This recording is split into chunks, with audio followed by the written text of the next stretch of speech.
pendiente de los últimos movimientos por parte de Irán, iniciando ejercicios en el estrecho de Hormuz antes de estas conversaciones clave que van a tener lugar en el día de mañana en Ginebra, negociaciones con Estados Unidos y con declaraciones de Marco Rubio a este respecto y con el foco puesto en la tensión en Europa, hablando de armas nucleares con los planes de Donald Trump que están lanzando hacia un nuevo orden mundial y con Rusia y China que vienen advirtiendo en las últimas horas. Enseguida vamos a mirar a esto, pero antes vamos a hablarles de Irán. Les contamos que la Armada de la Guardia Revolucionaria Islámica ha iniciado un ejercicio militar en el estrecho de Hormuz con el objetivo de evaluar su nivel de preparación frente a posibles amenazas militares y de seguridad. Es lo que informa la agencia semioficial Tasnim. De acuerdo con este reporte, las maniobras se desarrollan en una de las rutas marítimas más estratégicas del mundo para el transporte de petróleo y de gas. Dice además que buscan poner a prueba la capacidad operativa de las fuerzas navales iraníes entre distintos escenarios de riesgo. El ejercicio incluye, según los medios, simulaciones de respuesta rápida, protección de infraestructuras marítimas y operaciones defensivas en aguas territoriales. El estrecho de Hormuz, por donde transita cerca de una quinta parte del suministro mundial de petróleo, ha sido históricamente un punto de fricción en medio de tensiones entre Irán y potencias occidentales. Teherán ha reiterado en múltiples ocasiones su intención de garantizar la seguridad de sus costas, al tiempo que advierte sobre la presencia militar extranjera en la región. Pendientes de Irán, les decimos que mañana el foco estará puesto en Ginebra con una delegación iraní encabezada por el ministro de Asuntos Exteriores que se encuentra ya en Suiza. Mientras tanto, el secretario de Estado de Estados Unidos, Marco Rubio, decía que la delegación encabezada por Kashner y por Witkoff van a intentar arrancar un acuerdo de Irán. Este era el último mensaje de Rubio. Dice que está muy difícil alcanzar un acuerdo. About attacks on Iran or anything of that nature, because the president's made clear he prefers diplomacy and an outcome of negotiated settlement. Now, we're dealing with radical Shia clerics, okay? We're dealing with people who make geopolitical decisions on the basis of pure theology, and it's a complicated thing. I mean, no one's ever been able to do a successful deal with Iran, but we're going to try. Steve Witkoff and Jared Kushner will be traveling. I think they're traveling right now to have important meetings, and we'll see how that turns out. And we'll always comply with the applicable laws of the United States in terms of involving Congress in any decisions. But right now, we're not talking about any of that. We are postured in the region for one simple reason, and that is that we understand that there could be threats to our forces in the region. We've seen them be threatened in the past, and we want to make sure that we have sufficient capacity to defend them if, God forbid, that were to happen. We'll follow whatever the law is on it, and it depends on the circumstance that lead to it. But right now we're talking about negotiations. We are focused on negotiations. That's what we're focused. The president's made that clear. If that changes, it'll be obvious to everyone, and obviously whatever the law requires us to do, we'll do.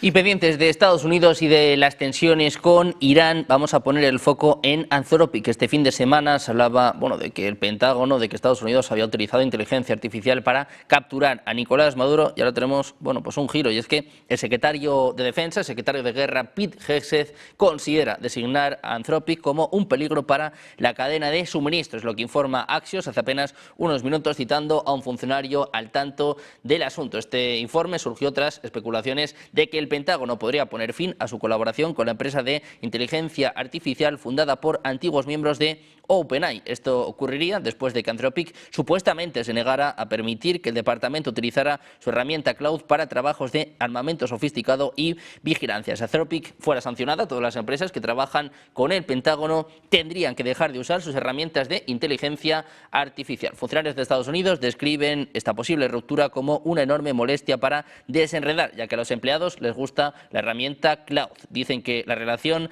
del Departamento de Guerra con Anthropic está siendo revisada. Dice además el portavoz del Pentágono que su nación requiere que sus socios estén dispuestos a ayudar a sus combatientes a ganar cualquier batalla. La inteligencia artificial, que coge peso también en la geopolítica, también en este caso en el Departamento de Guerra de Estados Unidos, con el jefe del Pentágono, Pete Hegseth, que está pensando romper su alianza con Anthropic. Amenaza de castigo por parte de Estados Unidos en un momento en el que Irán afirma que llega a la segunda ronda de negociaciones nucleares con Estados Unidos en Ginebra con iniciativas reales para alcanzar un acuerdo justo y equilibrado, pero asegura que no se va a rendir ante las amenazas de Washington. Decía, ha venido a Ginebra con iniciativas reales para alcanzar un acuerdo justo y equilibrado. Lo que absolutamente no está en la agenda es rendirse ante las amenazas, es lo que apuntaba en X el ministro de Exteriores iraní, Abbas Araghchi. En este sentido, decía que había llegado esta madrugada a Ginebra acompañado de un equipo negociador que incluye representantes políticos, jurídicos, técnicos y económicos. También informaba que se va a reunir este lunes con el director general del Organismo Internacional de Energía Atómica, Rafael Grossi, junto con especialistas nucleares iraníes, con el fin de abordar cuestiones técnicas detalladas. Mientras tanto, el presidente de Estados Unidos, Donald Trump, le dijo al primer ministro israelí, Benjamin Netanyahu, que si las conversaciones con Irán terminaban fracasando, apoyaría a Israel en su ataque al programa de misiles balísticos de Teherán. Es lo que informaba CBS News. Detallaban que figuras militares y de inteligencia de Estados Unidos han mantenido conversaciones internas sobre la opción de respaldar una segunda ronda de ataques israelíes contra Irán. La atención se centra en cómo Washington podría colaborar en dicha misión, incluyendo un posible reabastecimiento de combustible para aviones israelíes, así como en la cuestión de garantizar permisos de sobrevuelo en el espacio aéreo de otros países de Oriente Medio. Todavía no está claro qué países podrían conceder dichos permisos, ya que, por ejemplo, Jordania, Arabia Saudí y los Emiratos Árabes Unidos anunciaron previamente que prohibirían el uso de su espacio aéreo para estos fines. También les contamos que el secretario del Consejo Supremo de Seguridad Nacional iraní, Ari Larijani, ha afirmado en una entrevista con Al Jazeera que Occidente está intentando sembrar discordia entre el país persa, Rusia y China. Decía, vemos que Rusia y China nos brindan un gran apoyo en diversas esferas políticas. Añaden, fueron Rusia y China quienes apoyaron firmemente a Irán y lo defendieron en el Consejo de Seguridad de la ONU. No fue Alemania, no fue Reino Unido y tampoco Francia. Dice que los países occidentales están intentando sembrar discordia entre Irán, Rusia y China. Es lo que apuntaba uno de los hombres más cercanos a Ali Khamenei. Mientras tanto, el primer ministro israelí, Benjamin Netanyahu, decía que una de las condiciones que Israel pone para un acuerdo entre Estados Unidos e Irán es que limite a 300 kilómetros el alcance de sus misiles balísticos. En un acto celebrado en Jerusalén, Netanyahu afirma que un acuerdo debe tener varios componentes, que todo el material de enriquecimiento de uranio salga del país, que desmantele su infraestructura para hacerlo y que se limite a 300 kilómetros el alcance de sus misiles. Además, pide que Irán deje de financiar el eje del terror en referencia a grupos como Hezbollah o los hutíes. I will not hide from you that I express my skepticism of any deal with Iran because, frankly, Iran is reliable on one thing. They lie and they cheat. But I said that if a deal is to be reached, it should have several components that we believe are important not only for the security of Israel, but for the security of the world. The United States, the region, the world. The first is that there shall be no enrichment capability, not stopping the enrichment process, but dismantle the equipment and the infrastructure that allows you to enrich in the first place. Mientras tanto, Donald Trump adelantaba este domingo que los países miembros de la Junta de Paz, que va a ser uno de los temas principales de esta semana, por cierto, con reunión este jueves, van a destinar, según Trump, más de 5.000 millones de dólares a iniciativas humanitarias y de reconstrucción en Gaza. Según Trump, el anuncio se va a realizar durante la primera reunión de esta organización, fundada y presidida por el propio Donald Trump, prevista para este jueves en el Instituto de Paz de Washington, recientemente rebautizado con el nombre del Republicano. También insistía en que los participantes en su iniciativa han comprometido a miles de personas con la Fuerza Internacional de Estabilización y la Policía Local para mantener la seguridad y la paz de los gazatíes.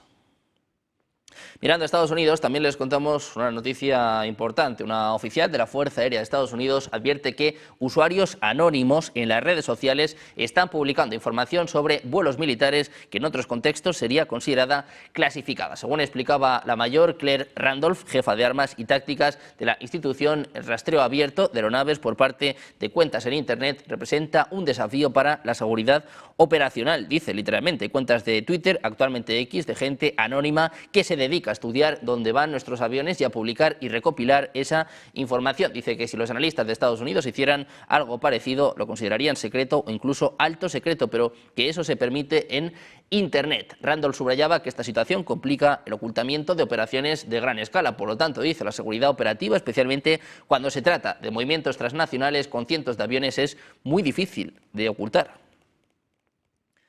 Y en Estados Unidos también miramos a Marco Rubio, el secretario de Estado, afirmaba que su país no rechaza que los miembros europeos de la OTAN desarrollen sus propias capacidades militares, porque Washington no quiere países vasallos y dependientes, sino aliados fuertes. En su discurso en Múnich decía que el vínculo no es solo militar o comercial, sino que se basa en una cultura y unas raíces comunes. We wanted to show, and we are showing, and we are going to show in the weeks and months and years to come, that under President Trump, this administration is going to make not just Slovakia, but Central Europe a key component of how we engage the continent and the world. And that we are not just going to engage in meetings and pleasantries, but in concrete actions that we will take together in ways that are beneficial to your people and our people, in ways that are beneficial to your country and our country. I'm very excited about this opportunity. I know the President is as well. That's why I'm here. Y hablando de Donald Trump, vamos a contarles cómo está cambiando el mundo, cómo estamos ante un nuevo orden mundial. El gobierno sueco ha comenzado a evaluar nuevamente la opción de adoptar el euro como moneda oficial en un contexto marcado por crecientes tensiones geopolíticas en Europa y con el objetivo de reforzar la integración política y económica con sus socios de la Unión Europea. Entre los argumentos a favor de un eventual cambio de divisa figura la opción de que Suecia obtenga mayor influencia en la toma de decisiones sobre política monetaria a nivel europeo. La entrada en la eurozona permitiría al país participar directamente en las deliberaciones del Banco Central Europeo, además de facilitar el comercio intracomunitario y atraer mayores flujos de inversión extranjera directa. No obstante, la iniciativa enfrenta importantes obstáculos en el ámbito interno. La opinión pública sueca se ha mostrado reticente a abandonar la corona, una postura que se remonta al referéndum de 2003, en el que los votantes rechazaron la adopción del euro. A ello se suma la falta de consenso político, y es que en la actualidad solo el Partido Liberal ha expresado un respaldo firme a la integración monetaria. Los analistas señalan que aunque el deterioro del entorno de seguridad europeo ha reavivado el debate sobre la pertenencia a la eurozona, cualquier avance en este sentido requeriría un amplio acuerdo parlamentario y posiblemente la convocatoria de un nuevo referéndum nacional. Mientras tanto, el Ejecutivo se limita a estudiar los costes y beneficios potenciales de una eventual transición monetaria. Mientras tanto, miramos también a la guerra en Ucrania, a punto de entrar en su cuarto aniversario la próxima semana. El 24 de febrero hará 4 años del inicio de esta guerra y mientras tanto continúan los ataques, y es que Rusia lanzaba durante la pasada noche contra Ucrania 4 misiles hipersónicos antibuque Zircon, un misil balístico Iskander-M y un misil guiado Kh-31P, es lo que informa la Fuerza Aérea de Ucrania en su parte de este lunes. Estos misiles Zircon fueron interceptados por las defensas aéreas ucranianas. Además, un misil impactó en una localización de Ucrania no especificada por la Fuerza Aérea. Dicen que se está precisando la información sobre 3 misiles enemigos, es lo que agrega el parte sobre lo que ha ocurrido con el resto de proyectiles empleados por Rusia en este ataque con misiles contra Ucrania. En este bombardeo nocturno, Rusia además utilizó 62 drones de larga distancia, de los que 52 fueron neutralizados y otros 9 impactaron en varios lugares de Ucrania. A todo esto les contamos que fuerzas militares de Estados Unidos detuvieron y abordaron un petrolero vinculado a Venezuela durante la noche en el Océano Índico. Es lo que informa el Pentágono en X. La embarcación Verónica 3, que navega bajo la bandera de Panamá, según el Departamento del Tesoro, es el más reciente petrolero que Estados Unidos dice haber atacado por haber desafiado la cuarentena del presidente Donald Trump, destinada a presionar a Venezuela. Es lo que escribía el Comando Sur de Estados Unidos en un comunicado de prensa. Desde la captura en enero del presidente venezolano Nicolás Maduro, Trump ha afirmado que Estados Unidos controlará el petróleo venezolano. En enero, de hecho, firmó un decreto que autorizaba el uso de la fuerza contra narcoterroristas y ordenó el bloqueo de los petroleros que entran y salen del país. Precisamente sobre esto hablaba en las últimas horas Marco Rubio, el secretario de Estado de Estados Unidos. Afirmaba este lunes en Budapest que Washington busca que Moscú y Kiev ponga fin a la guerra de Ucrania, pero no pretende imponer un acuerdo a nadie, ni tampoco forzar a aceptar un pacto que alguna de las partes no quiera. Este es el mensaje de Marco Rubio. Dice que la guerra debe terminar lo antes posible. We think it's a war that's incredibly destructive. We think it's a war that never should have happened and should end as soon as possible. That's how the president feels, and the president's invested a tremendous amount of time and political capital in trying to serve a useful purpose. Usually, decía Rubio que Estados Unidos ha tenido éxito al poder lograr que ambos lados hablen, es lo que apuntaba en una conferencia, subrayando que por primera vez en varios años ese diálogo existe a nivel técnico. Según explicaba Rubio, representantes de ambas partes se sentaron la semana pasada en Oriente Medio. Washington prevé retomar esas conversaciones en Ginebra a finales de esta semana, algo que califica de muy positivo. Decía, no estamos buscando imponer un acuerdo obligado a nadie, no estamos tratando de obligar a nadie a aceptar un acuerdo que no quiera aceptar, es lo que apuntaba el jefe de la diplomacia de Estados Unidos, que eso sí, en ningún momento mencionaba que Rusia tuviera o iba de alguna forma a finalizar esta guerra. Pendientes también de los mensajes por parte de los líderes europeos con Polonia, que ya está hablando de armas nucleares, con un dato importante revisado en Estados Unidos, la mayor corrección en apenas 2 décadas. Vamos a hacer una pequeña pausa, 2 minutos, enseguida la información de las últimas horas en Negocios Televisión.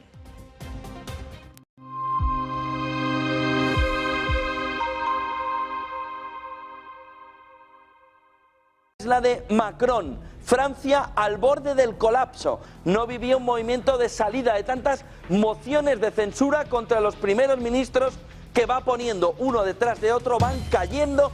No, es que Europa crece.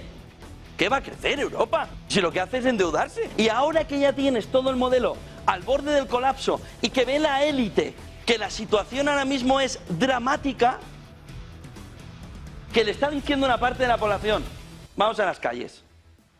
Vamos a las calles. ¿Qué es lo que ya definitivamente termina por controlarlos a todos, por observarlos a todos, por tenerlos a todos en el punto de mira? El anillo de Sauron en el entorno europeo, el euro digital. A partir de aquí, se finí. El gobierno de turno le está diciendo: vivimos mejor que nunca. Dicen: vivirás tú, que estás en tu palacio, pero no nos tomes el pelo. Es que el presidente del gobierno gana poco dinero, los cojones. Gana un dineral, porque si gana 90.000, 100.000 euros, más un chalet de 15.000 euros, más el Falcon cuando quiere, más un helicóptero, más para ir a Benicàssim, más las vacaciones en Marruecos, ¿cuánto gana la casta política? Y encima se ríen de nosotros, que gana poco el presidente del gobierno. ¡Los cojones! ¿Cómo que gana poco?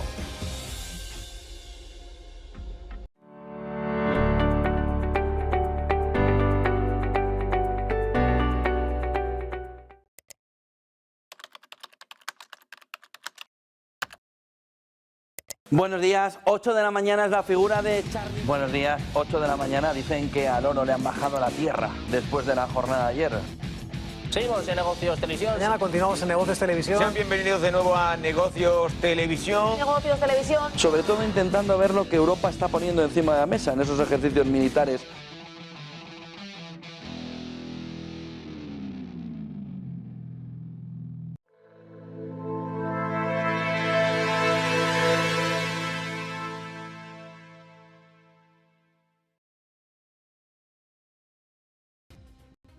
Seguimos en Negocios Televisión, seguimos pendientes de las últimas horas mirando estas tensiones entre Rusia y Europa, con un Marco Rubio que dice que, bueno, que por primera vez están sentados. Esperan, como saben, conversaciones entre mañana y pasado en Ginebra sobre todo esto y mucho más. Hablaba Robert Fico, el presidente eslovaco, que hablaba de un chantaje de la Unión Europea contra Eslovaquia, pero también contra Hungría. Rozhovory nám vytvárajú priestor na získavanie vzácnych informácií. Presne ako nahováram teraz, musíme viesť dialog s Ruskou federáciou, musíme viesť dialog s ruským prezidentom Vladimírom Putinom. Ak nebudeme viesť dialog, tak nemôžeme tvrdiť, že máme záujem ukončiť vojnový konflikt, ktorý dnes vidíme na Ukrajine. Mientras tanto, el exministro de Energía y de Justicia ucraniano Germán Galushenko, uno de los principales acusados en el mayor caso de corrupción destapado en Ucrania desde el comienzo de la guerra, fue detenido este domingo mientras intentaba salir de forma ilegal del país. Es lo que informa la Agencia Anticorrupción de Ucrania en sus propias redes sociales. Galushenko fue imputado a finales del año pasado junto con otros 3 excargos públicos y con el ex socio del presidente ucraniano Volodymyr Zelensky y empresario Timur Mindik por su implicación en una trama de sobornos a contratistas de la empresa de energía atómica nacional Energoatom.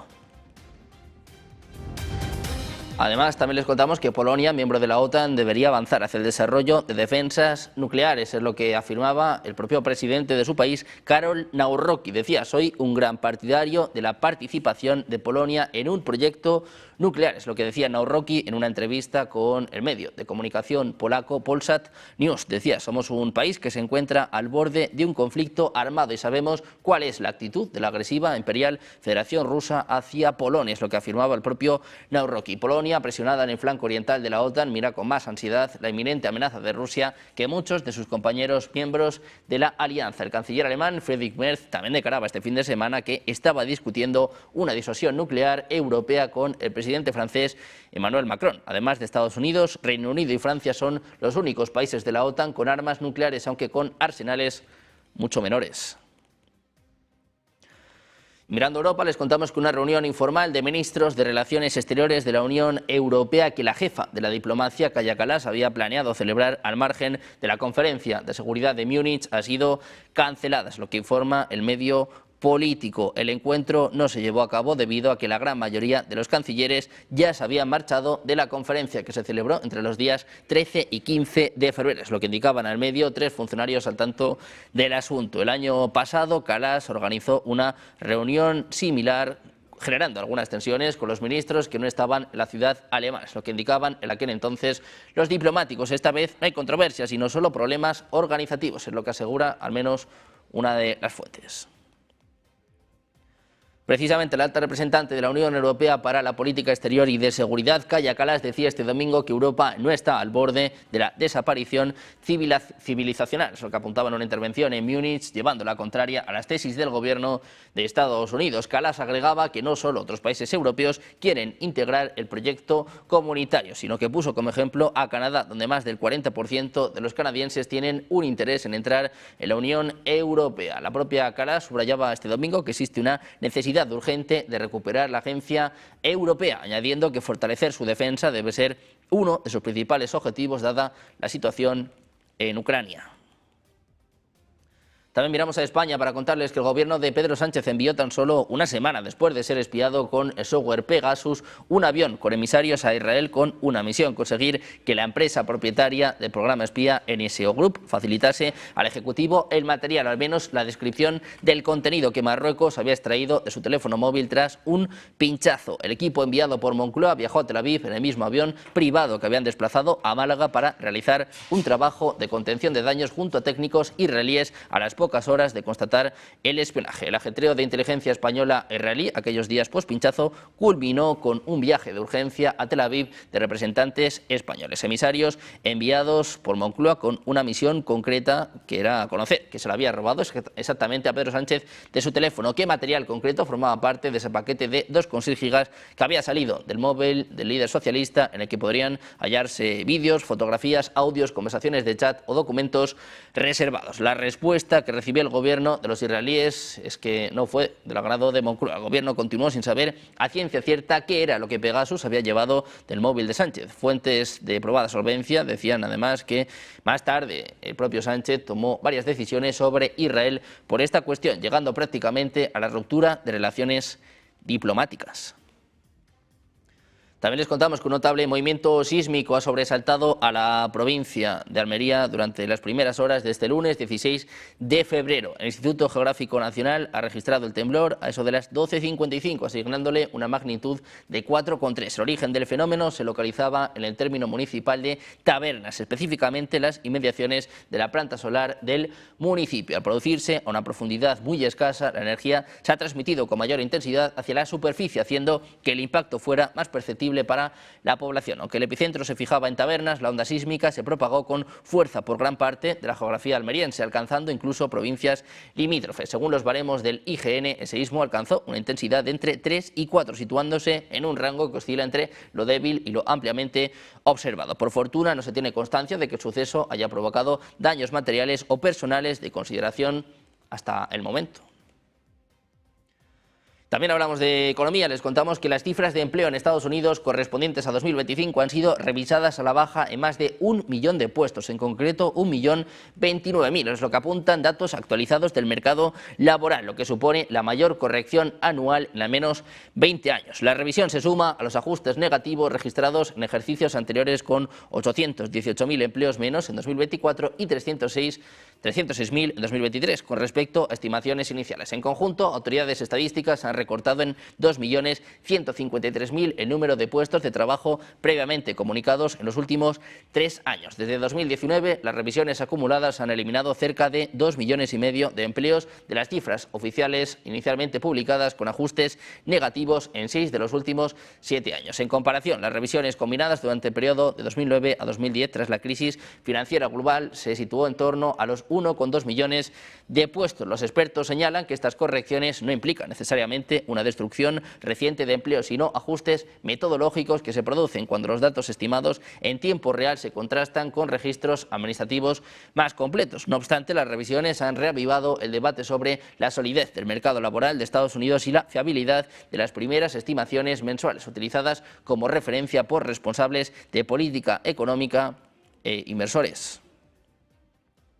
También miramos a la inteligencia artificial, y es que una creciente procesión de líderes de la industria tecnológica, incluidos Elon Musk y Tim Cook, están advirtiendo sobre una crisis global en ciernes, una escasez de chips de memoria que está comenzando a afectar las ganancias, descarrilando los planes corporativos e inflando los precios de todo, desde computadoras portátiles y teléfonos inteligentes hasta automóviles y centros de datos. Y esta crisis solo va a empeorar. Desde principios de 2026, Tesla, Apple y una docena de otras grandes corporaciones han señalado que la escasez de DRAM o memoria dinámica de acceso aleatorio, es decir, el componente fundamental de casi toda la tecnología, va a limitar la producción. El propio Cook advertía que esto va a reducir los márgenes de beneficio del iPhone. Micron Technology ha calificado este cuello de botella de sin precedentes, mientras que Elon Musk abordaba la insoluble naturaleza del problema cuando decía que Tesla tendrá que construir su propia planta de fabricación de memorias. Decía, tenemos dos opciones: chocar contra el muro de los chips o hacer una fábrica, es lo que apuntaba hace apenas unas semanas el propio Elon Musk.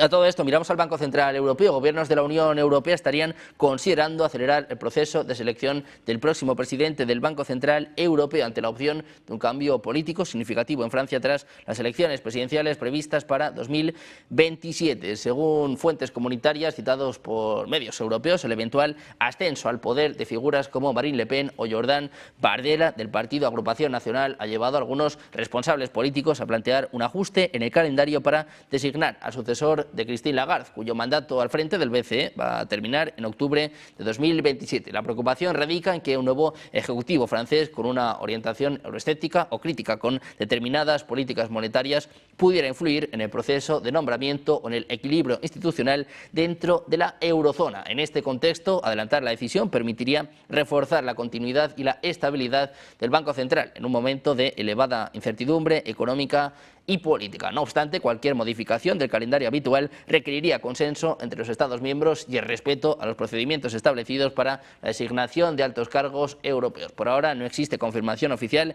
de que se haya iniciado formalmente el proceso de selección.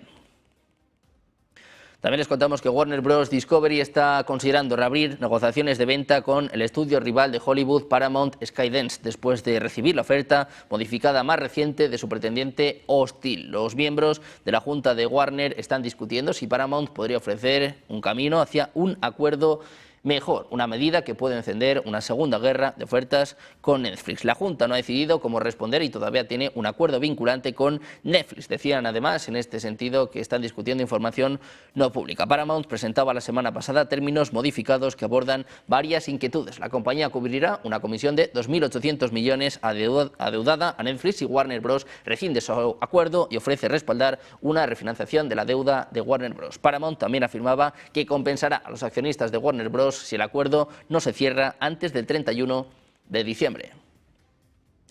Para esta semana, además, los inversores estarán atentos a la publicación del dato de inflación en Alemania, Reino Unido y Japón, así como la encuesta CEP alemana y la confianza del consumidor en la eurozona. En Estados Unidos, la principal referencia será el dato de inflación de PCE y la lectura del PIB, que tendrá lugar este viernes, estimándose una moderación de la actividad económica hasta un 2,9%. Además, la Reserva Federal va a publicar las actas de su última reunión, que marcó una pausa en su ciclo de recortes. En clave empresarial, también estamos atentos a resultados de empresas como Repsol, Airbus, Carrefour, Renault, Nestlé, Danone y Río Tinto en Europa. En Estados Unidos, por ejemplo, pendientes de Warner Bros., de Moody's, de Booking o, por ejemplo, de Walmart. Pendientes de los resultados esta semana, con el foco puesto en el dato de PCE, la inflación favorita de la Reserva Federal, y mirando también a la geopolítica, con reuniones esta semana en Ginebra con la Junta de la Paz que Trump va a presentar este jueves. Vamos a hacer una pequeña pausa, un par de minutos, y enseguida con los expertos. José Miguel Villarroya, Negocios Televisión.